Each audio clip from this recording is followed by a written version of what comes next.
Olá, nós vamos dar continuidade então ao nosso módulo 1. Nesse tópico, nós vamos conversar um pouco sobre os fundamentos da cartografia temática.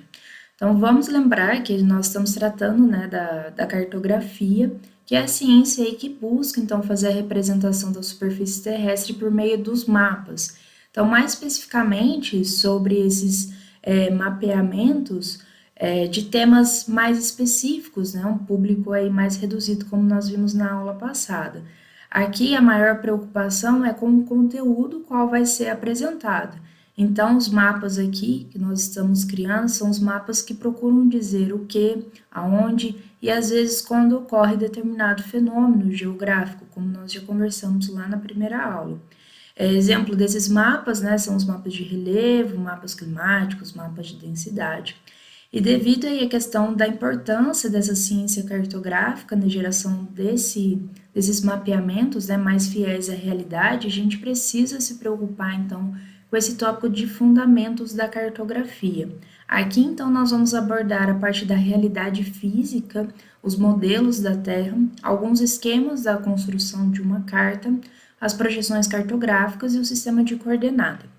Quando nós pensamos então na realidade física, nos modelos da Terra, nós pensamos logo num globo, né? Igual o Google Maps, quando a gente abre lá, tem o globo redondinho. Então a gente está caracterizando a superfície da Terra como uma esfera.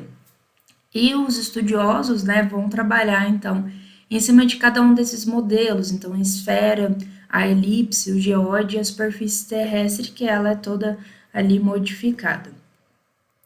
Então, a esfera, ela é o modelo mais simples, né? Aquele globinho que a gente compra lá na livraria, nas bancas de jornais. É aquele globinho que a gente consegue ver quando a gente abre aqui o Google Maps também, né? Ela é o modelo, então, considerado mais simples aí de representação da Terra. Geralmente ela é utilizada com a facilidade, então, de facilitar os cálculos para aquelas pessoas que fazem análises em cima, né, do globo, obtenção aí de coordenadas, e tem muitas aplicações na astronomia, que é uma outra ciência que anda aí paralelamente, então, à cartografia. Aqui nós temos já o elipsoide, nós conhecemos aí como elipsoide de revolução, quando é trabalhado dentro da cartografia, dentro da agrimensura. Ele é uma superfície, então, de referência utilizada nos cálculos que vão fornecer esses subsídios para a elaboração de uma representação cartográfica um pouco mais fiel. Então, como que é formada, né, essa figura? Nós temos uma elipse. A elipse ela diferencia da questão da esfera por ela ser achatada, então, nos seus polos. Então, tem essa geração, né, essa rotação de uma semi-elipse em torno dos seus próprios eixos, como pode ser visto aqui na imagem, né? Então, a gente tem essa setinha aqui. E se o eixo for menor, tem então que a gente tem o elipsoide achatado, né? A gente chama aí de elipsoide de revolução, que é utilizado também na questão dos cálculos. Aqui já começa a complicar um pouco mais quando comparados aí com a esfera. Nós temos aí o geóide, né, a superfície equipotencial, ou o nível de campo da gravidade, melhor ajuste ao nível médio dos mares. Então, nós temos essa figura, que é uma figura muito trabalhada quando a gente estuda lá na geodésia física. Ela vem trazer esse campo equipotencial, então significa que ela, em todos os pontos, né, tem essa variação. E, no sentido prático, é a superfície utilizada, então, como referência para as diversas altitudes em que são trabalhadas. A superfície terrestre, então, é a superfície que nós temos, né, aqui hoje, então, essa superfície cheia das elevações, ela vai sofrer alterações devido à natureza, ação do homem, então, ela não serve para definir de uma forma sistemática a Terra, justamente por essas variações, né? A gente pode ver ali a questão do Everest, que é o ponto mais alto hoje, em comparação com Mariana, que é o ponto mais baixo. Então, essa superfície terrestre, ela é cheia das elevações, dessas diferenciações, quando a gente compara, por exemplo, a uma esfera, né? Uma esfera perfeita no sentido geométrico.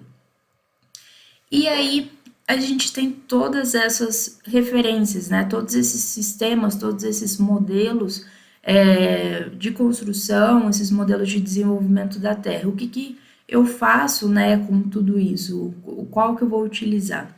Bom, quando a gente estuda a cartografia, o maior problema, né, é descrever matematicamente esses modelos, né, é transformar aquilo que está numa superfície terrestre com todas as modificações, as elevações, inervações, as depressões, para então para o plano. Então, nós temos aqui a superfície topográfica, né, ela é toda remodelada, toda mistificada para um plano. Então, imagina só a gente pegar isso daqui e esticar. Ele vai transformar em um monte de distorções, né? Porque eu tenho aqui variações na minha altitude quando comparado aqui ao plano perfeito. Esse daqui nós falamos de uma pequena região, né? Nós projetamos então uma superfície topográfica diretamente para um plano quando existem as pequenas regiões. Então a gente acaba desconsiderando essa questão da curvatura dessas distorções aqui da Terra. Quando nós temos, então, superfícies que são mais extensas, se a gente pensar no globo, a gente tem, então, várias deformações, né, ao decorrer aí da extensão do nosso globo, e a gente precisa passar, então, isso para uma superfície de referência, né, para poder, então, ser projetado, para poder ser, então, impressão, né, ser, então, apresentado num plano perfeito, de uma forma com que fique clara essa informação. Então, aqui, só para a gente poder ter esse conhecimento, né, a superfície topográfica, que é essa daqui em roxinho, ela é o relevo natural do nosso planeta, então, é onde nós estamos, aqui é a nossa realidade.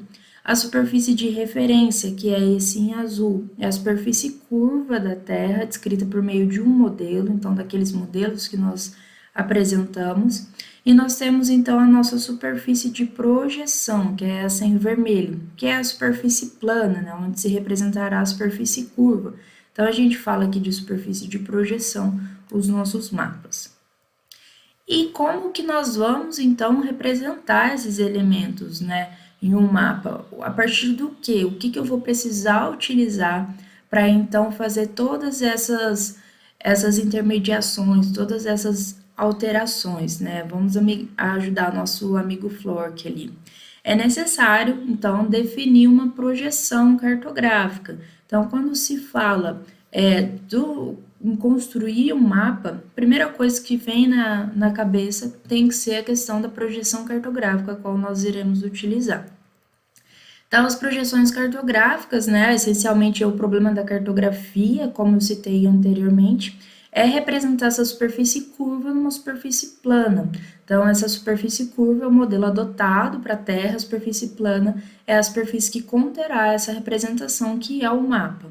Logicamente, quando a gente faz essa modificação, a gente tem, então, essa diferença, né? Como, por exemplo, a gente descascar uma laranja e estender ela. Nós vamos ver que ela tem muitas distorções se a gente for tentar aproximar isso de uma forma perfeita, de uma forma que ela fique planificada. E aqui o modelo adotado, então, para a Terra, nessa superfície de referência que nós comentamos, é a esfera e o elipsoide, daquelas referências, daqueles modelos que foram apresentados. Porque eles são as superfícies, né, que são modelos da Terra real. Então, a gente consegue trabalhar em cima dessas superfícies na cartografia. E aqui nós temos a questão da superfície, né, dessa figura geométrica da superfície de projeção. Então, a superfície de projeção, ela pode ser um plano, ela pode ser um cilindro ou ela pode ser um cone, como pode ser visto aí nas imagens. Então, essas superfícies, elas vão admitir o desenvolvimento no plano, ou seja, sendo possível tornar plana a superfície de um cone, a superfície de um cilindro, logicamente carregadas aqui de distorções, que é algo que a gente pode, então, estar trabalhando. Uma projeção cartográfica, ela pode ser definida, então, como um relacionamento matemático entre posições referidas ao modelo de superfície de referência e posições referidas a uma superfície de projeção ou uma superfície desenvolvida no plano. Essas projeções, elas podem ser classificadas em algumas formas, como a superfície de projeção, né, quanto ao contato entre essa superfície de referência de projeção, quanto ao ângulo formado entre essa superfície, quanto à propriedade. Então, aqui um modo de contato entre essas superfícies, né? Os locais onde vão ocorrer o contato entre as duas superfícies são importantes para a utilização, para a compreensão da distorção que afeta as projeções cartográficas. Então, existem duas formas de contato entre as superfícies. Ela pode ser tangente, ou seja, ela vai tocar, né, o nosso modelo, ou ela pode ser secante. O secante é como se ela estivesse cortando o nosso modelo. Aqui nós temos o outro ponto, né, que é o ângulo formado então entre esse eixo de rotação e a linha de simetria da superfície de projeção, e ele pode ocorrer de três formas. Ele pode ser na forma polar, equatorial e oblíqua. Então, nós temos ali o eixo de rotação da superfície de referência e a linha de simetria da superfície de projeção, elas acabam sendo coincidentes. Nós temos a maneira equatorial, né, o eixo de rotação da superfície de referência e a linha de simetria, elas vão formar então um ângulo de 90 graus, sendo coincidente a linha do equador, e a forma oblíqua, onde o ângulo formado pelo eixo de rotação e a linha de simetria são diferentes, 0,90, podendo variar então nesse intervalo. Então, nós temos ali, né, a normal, polar, transversa, equatorial e oblíqua, ali o nosso desenho aqui da oblíqua. Quanto às propriedades, né, o aspecto mais importante, então, numa projeção cartográfica, ela vai estar ligada aí ao resultado da comparação entre elas. Então, entre grandezas geométricas que são representadas na nossa superfície de projeção e aquelas da superfície de referência. Então, existem algumas possibilidades, onde a superfície de projeção é igual, né, original à superfície de referência, onde a superfície de projeção é maior do que a de referência e onde a superfície de projeção é menor do que a de referência. Na realidade, essa grandeza comparada a essa questão da referência da projeção é um comprimento infinitesimal, ou seja, um comprimento muito pequeno. Então, da comparação entre dois comprimentos, né, infinitesimais de uma superfície de referência e sua correspondente, pode-se concluir sobre a propriedade da projeção cartográfica. Então, é a partir daí que a gente vai definir essa questão de propriedade. A essa diferença dessas grandezas se dá o nome de distorções de escala. Então, é o que eu venho falando dessa questão, dessa variação, quando a gente sai de uma superfície de referência para uma superfície de projeção. Então, o comportamento, né, particular da distorção de uma escala numa projeção, ela vai denominar, então, a propriedade dessa projeção cartográfica, e de forma que possam ser de três formas, né, a conforme, a equivalente e a equidistante. As projeções cartográficas que se enquadram na propriedade de conformidade, ela tem o objetivo de preservar os ângulos em torno de quaisquer pontos. Então, ela vai preservar também a forma, né? E decorrente dessa propriedade, então, elas não vão deformar pequenas regiões. Então, nós temos como, por exemplo, aqui, a projeção cônica conforme de Lambert. Quando se trata de uma projeção equivalente, ela tem a propriedade de não alterar as áreas, então ela vai conservar essa relação com as suas correspondentes da superfície da Terra. Então, seja aí qual for a porção representada no mapa, ela vai conservar essa relação com a área toda do mapa. Então, nós temos um exemplo de uma projeção azimutal. E aqui nós temos uma projeção de propriedade equidistante, né, a projeção cilíndrica equidistante. Ela não apresenta deformações lineares para algumas linhas em especial, ou seja, os comprimentos eles são representados em escala uniforme. Então, a gente não tem essa variação de comprimento na propriedade equidistante. E como que a gente faz, então, né? Nós temos aí os modelos, nós temos aí todas as propriedades, como que a gente faz para representar isso? Como que funciona esse sistema de coordenadas? Então, esse sistema, né, de coordenadas, o primeiro passo aí para a gente converter todas essas informações contidas no nosso mundo real, né, em um pedaço de papel, era criar esse sistema onde tudo pudesse ser localizado de uma forma única no mundo.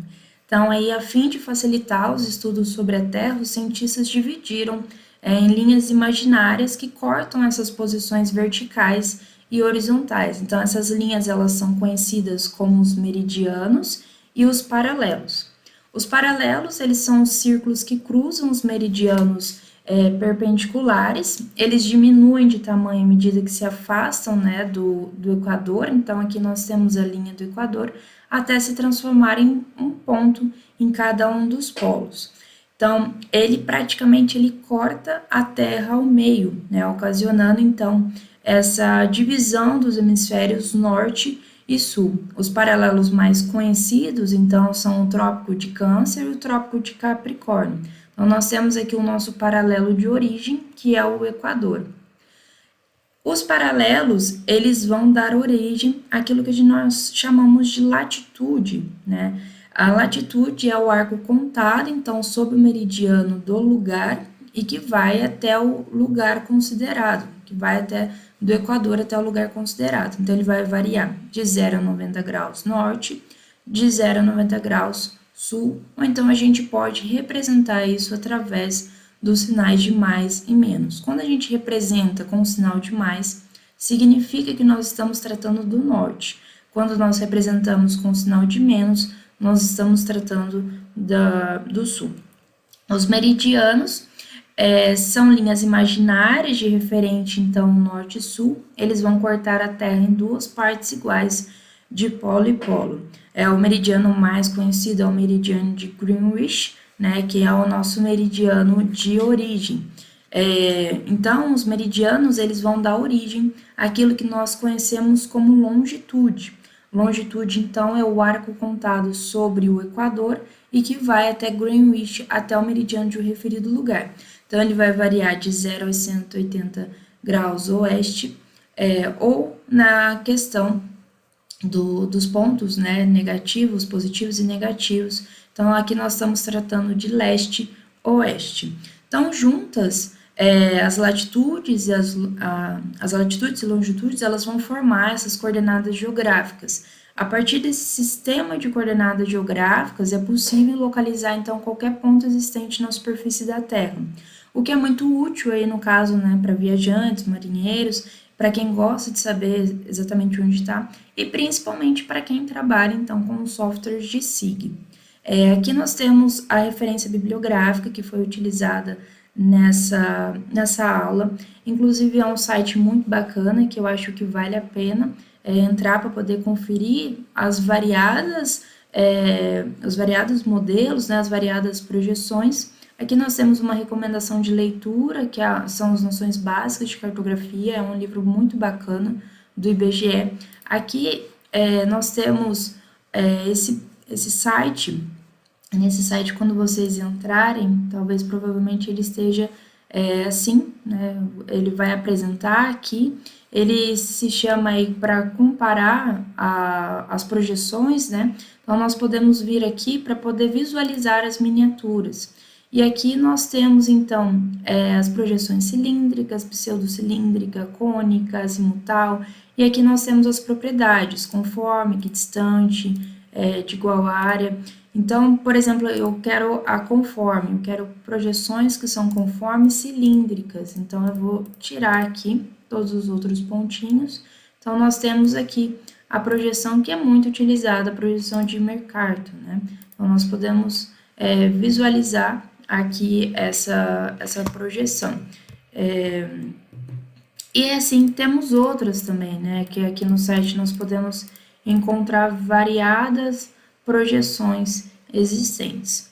Bom, é isso. Desejo aí um bom estudo e qualquer dúvida entre em contato. Até logo!